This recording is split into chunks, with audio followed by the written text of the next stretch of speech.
Magandang gabi mga kaibigan. Maligayang pagdating sa mga kwentong aswang, ang tahanan ng mga kwentong gigising sa inyong takot at magpapadilat sa inyo hanggang madaling araw. Bago tayo magsimula, siguraduhin komportable na kayo.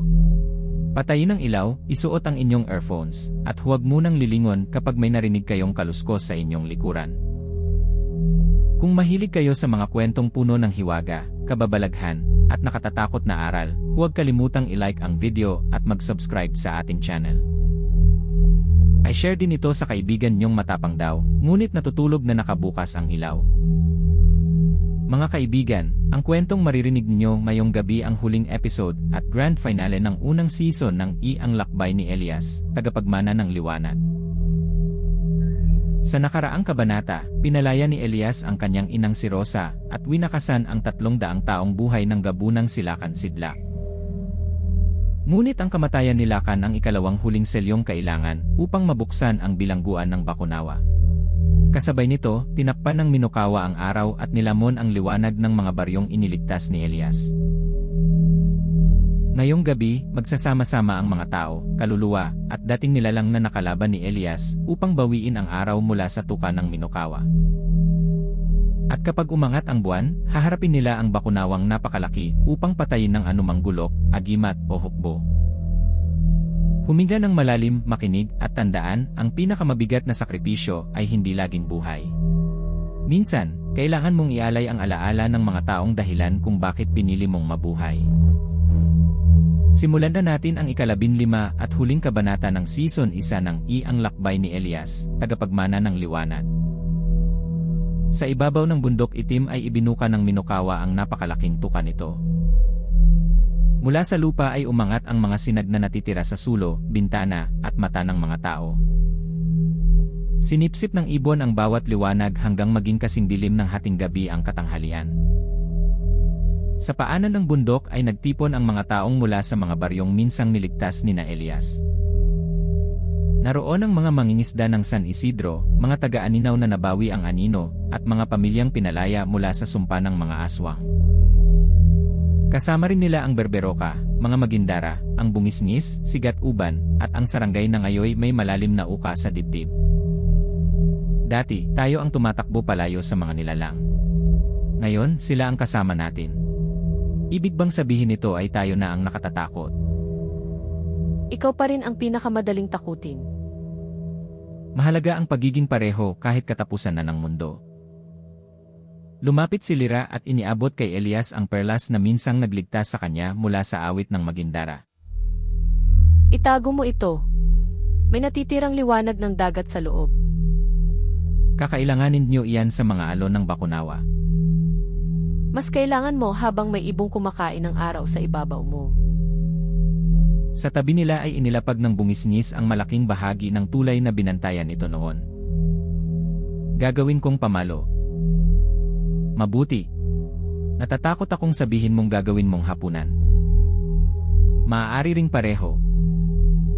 Hindi ko na pala gusto ang pagbabago mo.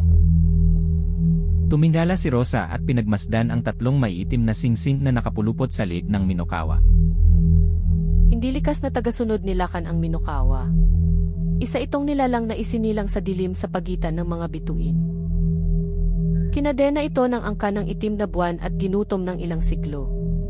Itinuro ni Lakan ang mga daang binuksan ng bato ng liwayway upang doon ito hanapin ang pagkain. Kaya sinisipsip nito ang liwanag ng mga baryong dinaanan natin. Kapag pinatay natin ito, maaaring pakawalan ng tatak ang lahat ng nilamon na dilim. Kailangan nating putulin ang tanikala at ibalik ang liwanag. Paano kayo lalapit sa liig ng ibong mas malaki pa sa bundok? Kumilos ang lupa at lumitaw mula sa mga ugat ang mukha ni Gat-uban. Ang langit ay hindi maabot ng puno, ngunit maaaring abutin ng puno ang tubig. Kasabay nito ay umangat mula sa ilog ang berberoka. Kaya kong ihagis ang tubig ng kasintaas ng ulap. Ngunit kailangan kong makita kung saan tatama. Gagawa kami ng liwanag na hindi kayang hindi pansinin ng Minokawa. Inilabas ng mga taga-baryo ang lahat ng salamin, tansong plato, puting tela, at makintab na bagay na dala nila. Inayos iyon ni Kulas sa isang malaking bilog sa ibabaw ng bahagi ng tulay. Kapag tumama ang kahit kaunting liwanag, magmumukha itong araw. At kung walang natitirang liwanag, Magmumukha itong napakalaking koleksyon ng pinggan. Inilagay ni Rosa ang puso ng gabi sa gitna ng mga salamin. Mula sa pulang bato ay lumabas ang manipis na sinag na pinarami ng bawat salamin hanggang maging isang huwad na araw. Itinaas ng bumisngis ang buong estruktura sa ibabaw ng ulo. Mainit. Araw nga. Ano ang inaasahan mo, malamig? Sa dagat ay sabay-sabay na umawit ang mga magindara. Hindi pang akit ang kanilang awit kundi gabay na tumuon sa huwad na araw ang pandinig ng Minokawa. Bumaba ang dambuhalang ulo ng ibon at napako sa pulang liwanag ang mga matang kulay dugo. ngayon, Berberoka. Hinigop ng Berberoka ang tubig sa ilog at ibinuga yon pataas na parang haliging sumusuporta sa langit. Sumakay sina Elias, Kulas, at Amihan sa bangkang itinali sa dulo ng haligi. Ito ang pinakamasamang paraan ng paglalayag na nakita ko. Huwag kang titingin sa ibaba. Hindi ko kailangan. Nararamdaman kong naiwan sa ibaba ang kaluluwa ko. Inihagis ng tubig ang bangka patungo sa nakabukang tuka ng Minokawa. Sa huling sandali ay lumiko si Amihan gamit ang layag at dumaan sila sa tabi ng malaking mata nito. Sumalpok ang bangka sa mga balahibong kasinlaki ng puno. Kumapit sina Elias sa lubid habang umikot sa hangin ang napunit na sasakyan. Isang balahibo ang tumama sa dibdib ni Kulas at muntik siyang mahulog. Hawakan mo ang kamay ko. Hawak ko na. Pakpak yan, hindi kamay ko.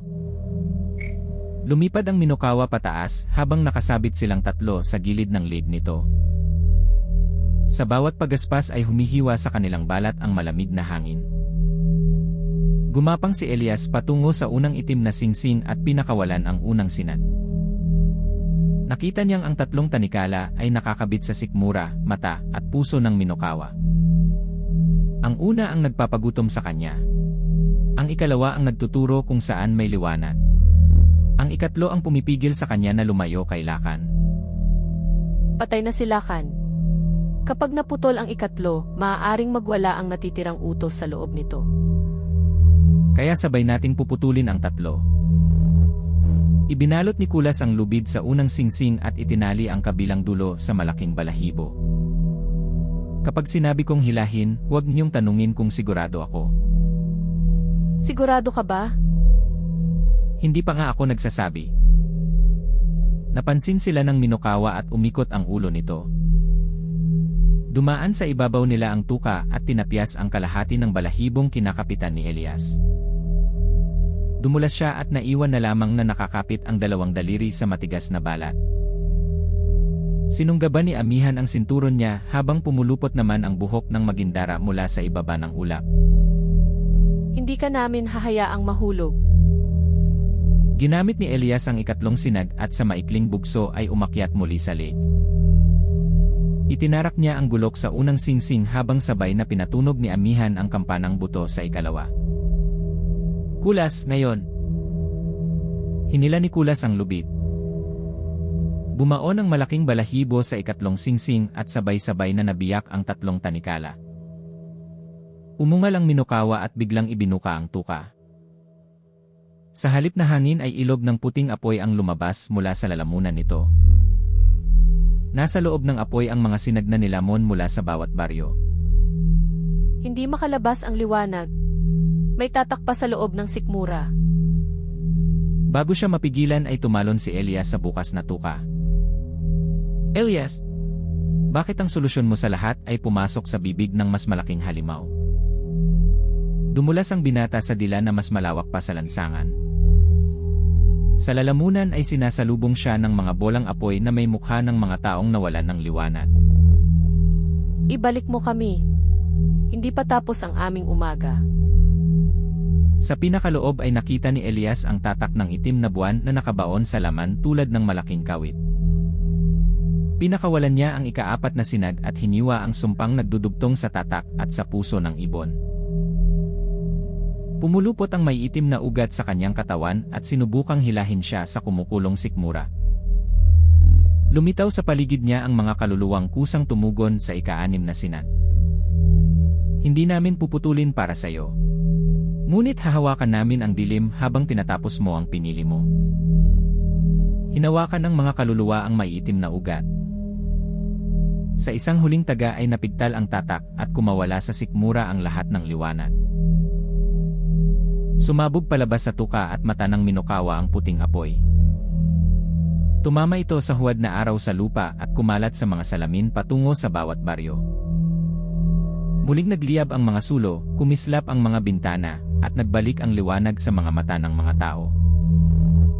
Nagsimulang bumagsak si Elias sa loob ng lalamunan, ngunit yumuko ang Minokawa at marahang iniluwa siya sa ibabaw ng ulo nito.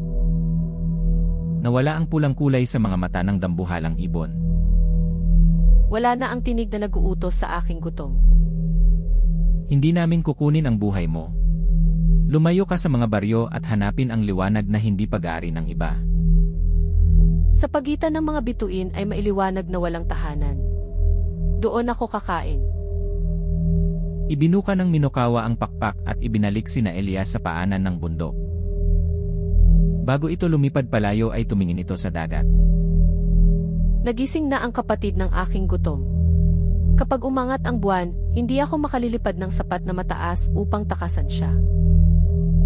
Bumalik ang araw, ngunit pula na ito at mabilis na lumulubog sa abot tanaw. Isang buong araw ang lumipas habang natatakpan ng pakpak ng Minokawa ang langit. Sa pagdating ng takipsilim ay umangat mula sa dagat ang bilog na buwan. Kasabay nito ay yumanig ang lupa mula sa bundok hanggang baybayin. Mula sa kailaliman ay umangat ang ulo ng Bakunawa. Ang isang mata nito ay kasinlaki ng lawa, at sa pagitan ng mga pangil ay maaaring magkasya ang isang buong baryo. Sa bawat paghina nito ay bumubuo ng alon na mas mataas pa sa tor ng simbahan. Ang huling buwan. Umalinggaw ang tinig sa loob ng dibdib ng bawat nakarinig. 7 buwan ang minsang nagbigay liwanag sa dagat. 6 ang kinuha sa akin ng mga Diyos at tao. Ang huli ay hindi na muling aalis sa aking bibig. Hindi galit lamang ang gumising sa kanya. Ilang siglo itong ikinulong na ang huling alaala ay pagkawala. Maaari ba natin siyang kausapin tulad ng Minokawa?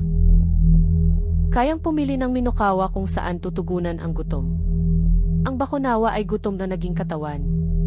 Kapag nilunok nito ang buwan, pati pagdaloy ng dagat at panahon ay mawawala.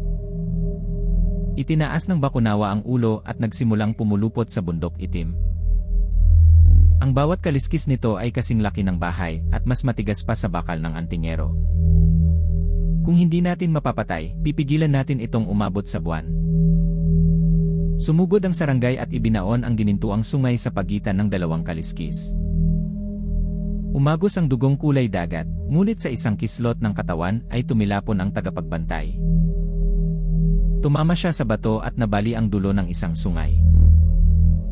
Hinampas ng bumisngis ang katawan ng Bakunawa gamit ang bahagi ng tulay. Nabiyak ang kahoy, ngunit hindi man lamang gumalaw ang dambuhalang dragon. Matigas? Subukan mong sabihin bawal itong tumawid. Bawal kang tumawid. Hindi pinansin ng Bakunawa ang sigaw at patuloy na umakyat. Mukhang hindi ito marunong sumunod sa babala. Humigop ang berberoka at inilihis ang malaking alon palayo sa mga tao. Sumabay ang mga magindara sa agos at iniligtas ang mga mangingisdang nahulog mula sa kanilang bangka. Naglabas ng mga ugat-sigat-uban mula sa lupa at pumulupot sa buntot ng Bakunawa. Isa-isang napigtal ang mga ugat, ngunit bawat saglit na naantala ang dragon ay naging pagkakataon upang lumikas ang mga pamilya. Hindi sapat ang mga sandata. Gamitin ninyo ang tunog. Ipinatunog niya ang kampanang buto.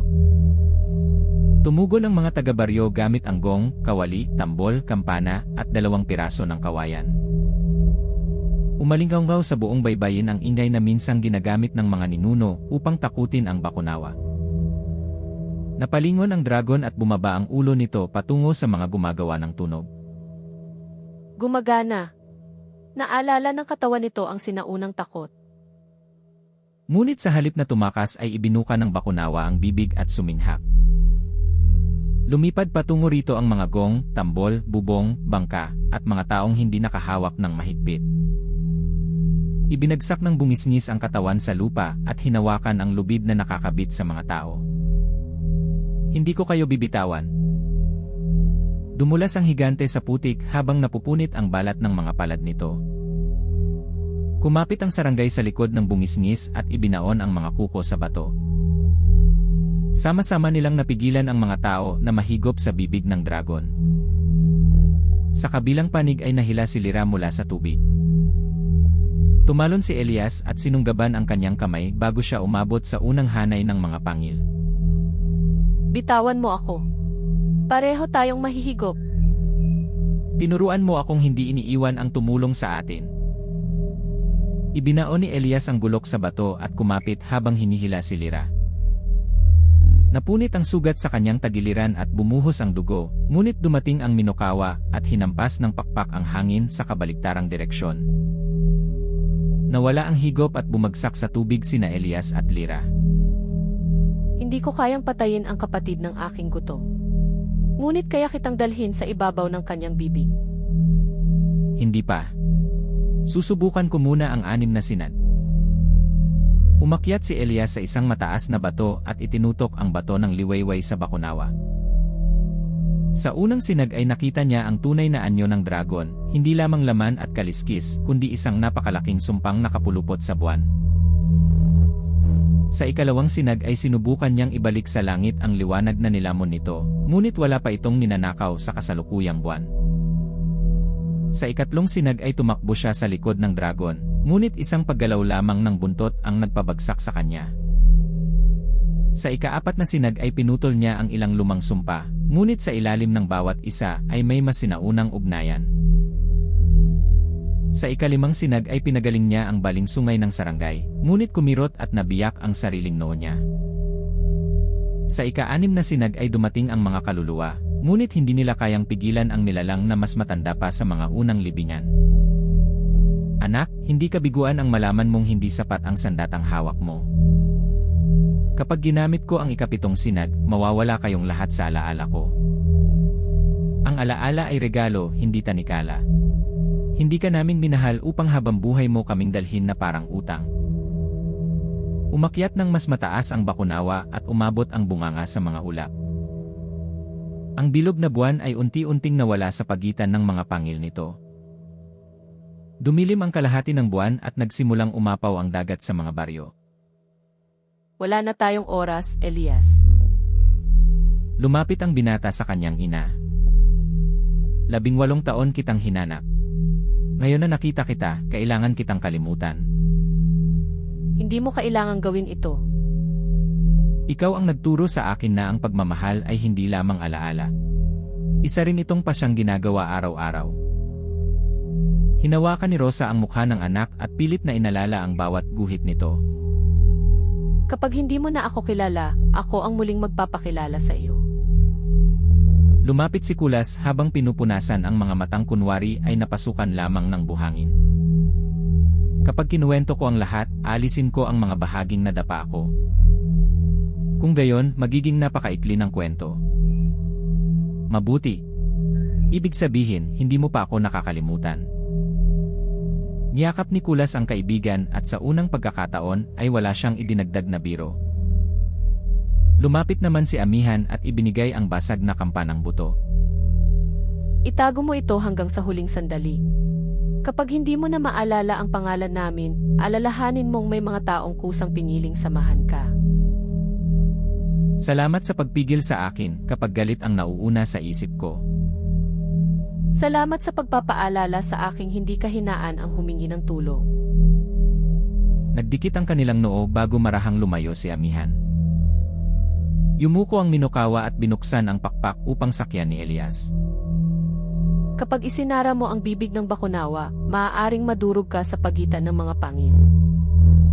Kapag hindi ko isinara, wala nang mundong babalikan. Lumipad ang Minokawa patungo sa buwan habang nasa likod nito si Elias. Sa ibaba ay ipinagpatuloy ng mga baryo ang pagpapatunog ng gong at kawayan upang mapanatiling nakabuka ang bibig ng dragon. Humampas ang buntot ng Bakunawa at tumama sa pakpak ng Minokawa. Napunit ang malalaking balahibo at nagsimulang bumagsak ang ibon. Tumayo si Elias sa gilid ng pakpak at tumalon patungo sa bunganga ng Bakunawa.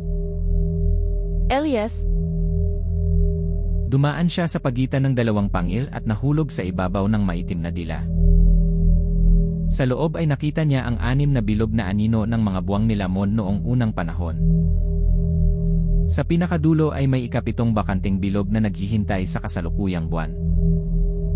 ibigay mo sa akin ang huling liwanag. Ibabalik ko sa iyo ang lahat ng alaala mo. Hindi alaala ang iaalay ko sa iyo. Gagamitin ko ito upang isara ang bibig mo. Itinaas niya ang bato ng liwayway. Isa-isang nagliwanag ang 7 marka habang bumabalik sa isip niya ang simula ng kanyang paglalakbay. Nakita niya ang mga mata sa bubong, ang halimaw sa tubuhan, at ang batang iniligtas ng asong aswang. Narinig niya ang katok ng kamatayan, iyak ng tiyanak, halakhak ng tambaloslos, at yabag ng mga patay na ayaw humiga. Bumalik ang lahat ng mukhang tinulungan, lahat ng sugat na tiniis, at lahat ng birong sinabi ni Kulas sa maling pagkakataon. Sa pinakahuling alaala ay nakita niya si Rosa, Kulas, at Amihan na nakatayo sa paanan ng bundok. Ikapitong sinag, kunin mo ang lakas at alaalang ibinigay sa akin ng kababalaghan. Gawin mo itong kandadong hindi kayang lunukin ng dilim. Sumabog ang liwanag mula sa bato ng liwayway. Hindi nito sinunog ang Bakunawa. Pumasok ito sa mga kalamnan ng panga at pinilit ang bibig na magsara. Sinubukan ng dragon na kumagat, ngunit ang bawat alaala ni Elias ay naging isang hiblang liwanag na nagtatahi sa 2 panga. Ang alaala ni Ramon ang unang nagtali sa mga pangil. Sumunod ang alaala ni Rosa, pagkatapos ay kina Kulas, Amihan, at lahat ng baryong kanyang nilakbay. Sa bawat hiblang lumalabas ay may pangalang nabubura sa isip ni Elias. Inay. Nawala sa isip niya ang mukha ni Rosa. Kulas. Amihan. Nawala ang mga tinig at dahilan kung bakit mahalaga ang 2 pangalan. Sa huling liwanag ay nakalimutan niya ang sariling paghawak sa agimat. Naging ordinaryong maitim na bato ang bato ng liwayway at nabasag sa 7 piraso. Tuluyang nagsara ang bibig ng Bakunawa bago nito malunok ang buwan. Itinulak ng 7 sinag ang dambuhalang katawan pabalik sa dagat at tinahi ang kailaliman sa ibabaw nito. Muling luminaw ang buwan at bumalik sa tamang daloy ang tubig. Mula sa nakasarang bibig ay tumalsik si Elias na wala ng malay. Sumisid ang sugatang Minokawa at sinalo siya bago tumama sa dagat. Inihatid siya ng ibon sa dalampasigan at inilapag sa mga bisig ni Rosa. Elias, gumising ka. Tapos na ang laban. Hindi gumalaw ang binata. Wala nang liwanag ang 7 marka at wala nang tibok ang dating agimat sa kanyang palad. 3 araw na natulog si Elias habang unti-unting bumabalik ang araw sa lahat ng baryo. Tinulungan ng Berberoka ang mga binahang pamayanan, ibinalik ng mga Magindara ang mga bangka, at binuo ng bungisngis ang mga tulay na nasira. Si Gat-uban ay nagtanim ng mga puno sa mga bahaging nilamon ng alon, habang binantayan ng sarangay ang baybayin kung sakaling muling gumalaw ang dagat. Sa 2 umaga ay dumilat si Elias sa loob ng kubo ni Ramon. Nakaupo sa tabi niya si Rosa at mahigpit na hawak ang kanyang kamay. Nasaan ako? Nasa tahanan ka, anak. Tinitigan ni Elias ang babae. May init sa kanyang dibdib, ngunit walang pangalang lumitaw sa isip. Paumanhin po. Sino kayo? Napapikit si Rosa habang bumagsak ang luha sa kamay ng anak. Ako si Rosa. Ako ang iyong ina. May ina pala ako. Matagal mo akong hinanap. Ngayon, ako naman ang tutulong sa iyong makilala akong muli. Niyakap ni Rosa ang anak. Hindi siya naalala ni Elias, ngunit marahan din niyang ibinalot ang mga bisig sa babae. Pumasok sina Kulas at Amihan na may dalang pagkain at mga benda. Magandang umaga. Ako ang pinakamatapang at pinakamatinong kasama mo. Huwag mong simulan ang bagong alaala niya sa kasinungalingan. Magkakilala po ba tayo? Nawala ang ngiti ni Kulas, ngunit mabilis niya itong ibinalik. Ako si Kulas. Madalas mo akong iligtas, pero paminsan-minsan inililigtas din kita para patas. Ako si Amihan. Magkaibigan tayo. Marami tayong kwentong maaari naming ibalik sa iyo, pero hindi namin ipipilit na paniwalaan mo agad. Bakit parang malungkot kayong lahat kung tapos na raw ang laban? Dahil ang bayaning nagligtas sa amin ay hindi naalalang bayani siya. Kung mabuti siyang tao, baka hindi niya kailangang maalala yon. Nagkatinginan sina Rosa, Kulas, at Amihan. Kahit nawala ang mga alaala, naroon pa rin sa binata ang kababaang loob na nagtulak sa 7 sinag upang magising. Sa mga sumunod na linggo ay isa-isang dumating sa kubo ang mga taong iniligtas niya. Nagdala sila ng pagkain, sulat, lumang gamit, at mga kwentong hindi makapaniwala si Elias na siya ang bida. Ibinalik mo ang alaala ng nanay ko. Kaya ngayon, tutulungan ka naming gumawa ng bago. Salamat. Hindi ko man maalala ang ginawa ko, natutuwa akong nakilala ko kayo ngayon. Hindi na bumalik ang kapangyarihan ng agimat, ngunit hindi rin nawala ang ugali ni Elias na tumulong. Kapag may matandang hirap magbuhat, siya ang unang lumalapit. Kapag may batang nawawala, siya ang unang naghahanap kahit walang sinag na gumagabay.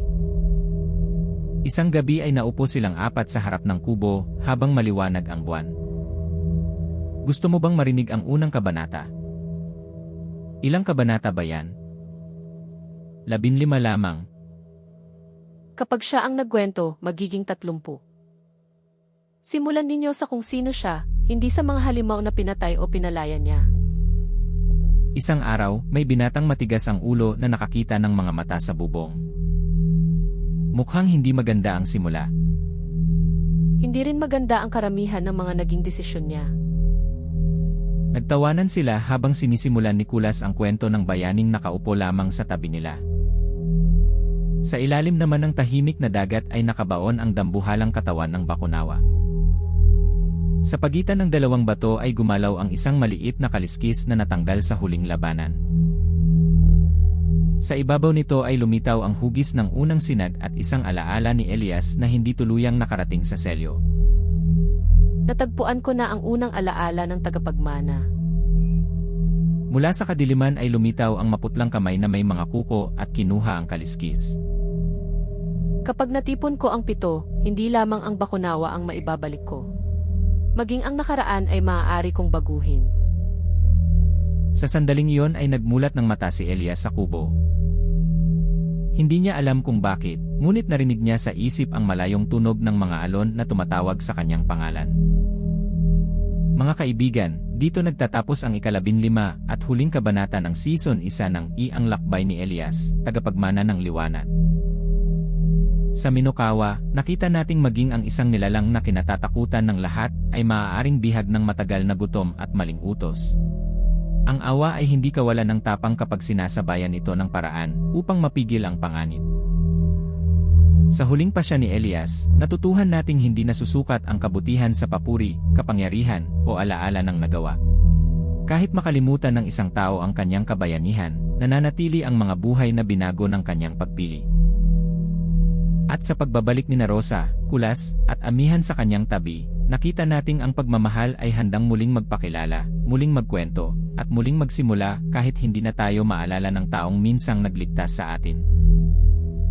Dito nagtatapos ang unang season, ngunit hindi pa rito nagwawakas ang lakbay ni Elias. Sa susunod na season, isang kaliskis ng bakunawa ang magbabalik ng unang piraso ng kanyang alaala, kasabay ng bagong nilalang na gustong baguhin ang nakaraan. Kung nagustuhan niyo ang buong unang season, huwag kalimutang i-like ang video, mag-subscribe sa mga kwentong aswang, at pindutin ang notification bell para makasama kayo sa pagbubukas ng season 2. I-share din ito sa kaibigan niyong nakasama ninyo sa mahirap na paglalakbay, lalo na sa taong handang ikwento muli kung sino kayo kapag kayo mismo ang nakalimot. Maraming salamat sa pagsama kay Elias mula sa unang matang nakita sa bubong hanggang sa huling pangil na muntik lumunok sa buwan. Matulog ng mahimbing, ngunit kapag may alaalang biglang pumasok sa isip ninyo na hindi naman sa inyo, huwag ninyo itong sundan patungo sa dagat. Dahil maaaring hindi ninyo nakaraan ang naghihintay sa ilalim. Maaaring isa lamang itong kaliskis na naghahanap ng bagong katawan upang balikan ang mundo.